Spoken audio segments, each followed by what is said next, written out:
Welcome back, crafty friends. I have another May I Scrap Lift You.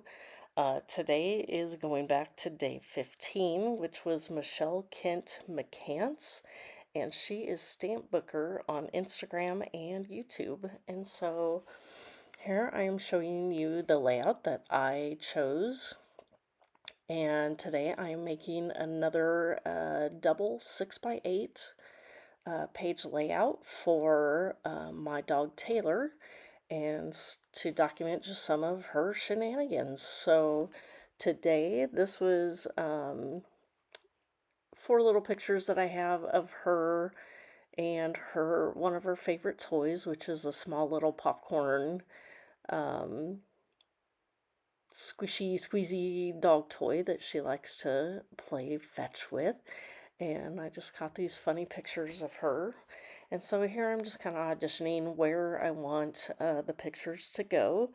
And of course, since this is a double page, I do need to be mindful of one, where the pictures go, and because of where the holes I'm going to need to punch for the double page layout. So here I'm just trimming all the pictures so they are equally the same width and height, at least for the ones that will be the same height across from each other, and then the same width that will be up and down from each other. So that's what I'm doing by just taking off little slivers at a time instead of, who wants to measure, right? I rarely measure. I usually just put a pencil mark and erase it when I take it off. Um, so here I am. I do decide to, oh, cheers. Looks like I'm having a beverage while I'm working on this. So I do add use a scrap piece of paper, and I'm matting my photos here. And the ones in the center, I think I do put those a little bit wider than normal just because it is going to be the center part of the layout. So once I trim that down, then I do, trying to think if I stick it on first, or nope, I do trim it before I stick it on the page. So here, before I stick the pictures on the page, that since they are so close to the center, I did decide to go ahead and punch the holes first before I put the pictures on, so then I could make sure that I wasn't putting an important part of her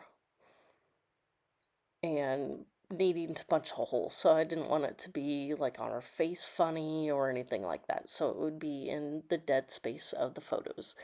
And I did try to be mindful about that as well when I was picking which picture was going to go where on the layout.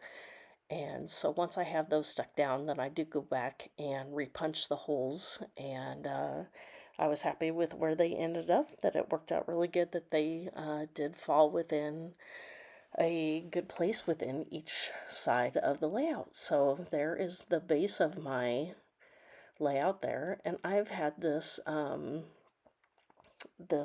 it's kind of like a wood piece, and I think that might have been maybe Fancy Pants or something way back in the day. It's been in my stash forever.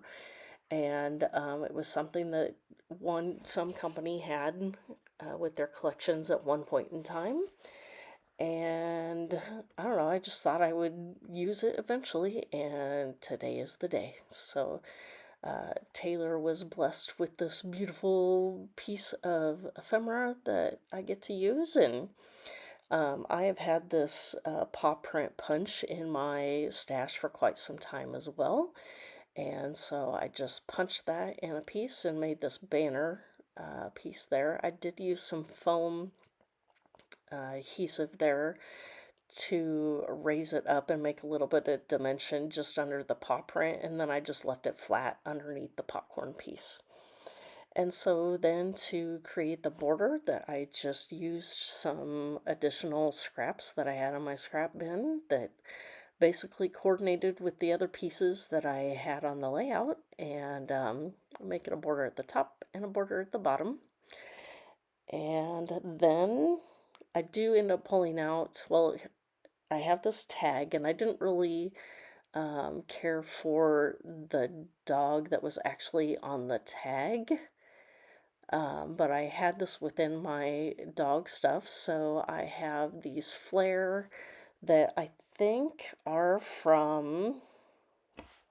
Ooh, I don't know if I have them out. Let's see if I can find them here while I'm going over the rest of the um, collection from Scrappin' Happy Studio. And they were specific to Goldendoodles, which is what my dog is, even though she looks more, I think, poodle than Goldendoodle.